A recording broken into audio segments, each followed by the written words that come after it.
An event enters history when it is recorded, but there may be multiple and competing histories, as there are multiple and competing eyewitness accounts. In this chronicle of the mysterious, seemingly linked events occurring in and in the vicinity of Princeton, New Jersey, in the approximate years 1900 to 1910, histories have been condensed to a single history, as a decade in time has been condensed, for purposes of aesthetic unity, to a period of approximately 14 months in 1905 to 1906.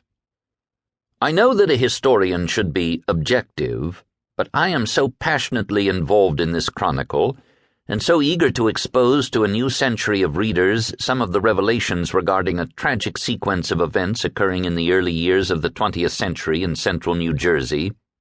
It is very difficult for me to retain a calm, let alone a scholarly tone.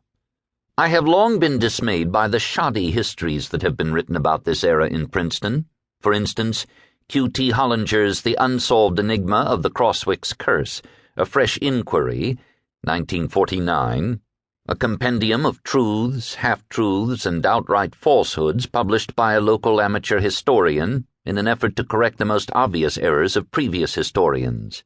Tite, Birdsey, Worthing, and Croft Crook, and the one-time bestseller The Vampire Murders of Old Princeton, 1938, by an anonymous author, believed to be a resident of the West End of Princeton, a notorious exploitive effort that dwells upon the superficial, sensational aspects of the curse, at the expense of the more subtle and less evident, i.e., the psychological, moral, and spiritual. I am embarrassed to state here so bluntly at the very start of my chronicle my particular qualifications for taking on this challenging project. So I will mention only that, like several key individuals in this chronicle, I am a graduate of Princeton University, class of 1927. I have long been a native Princetonian, born in February 1906, and baptized in the First Presbyterian Church of Princeton. I am descended from two of the oldest Princeton families, the Strands and the Van Dykes.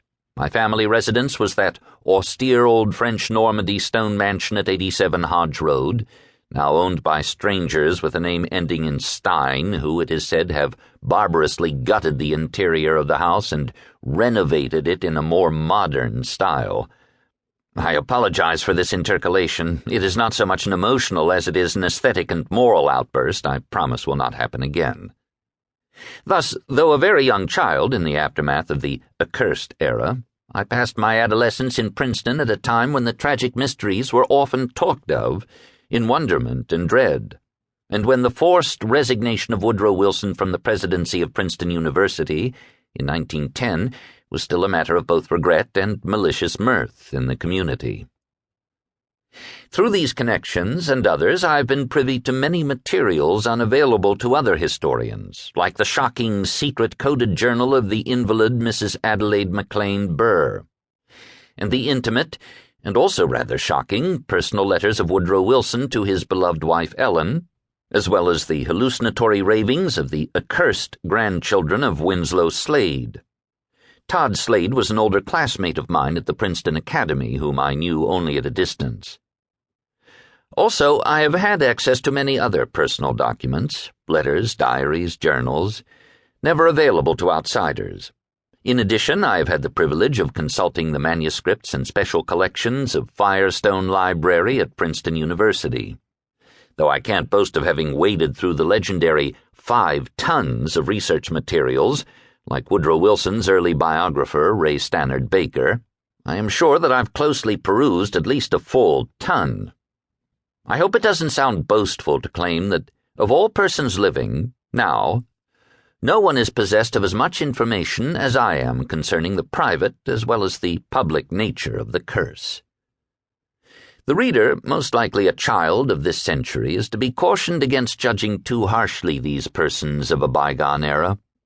It is naive to imagine that, in their place, we might have better resisted the incursion.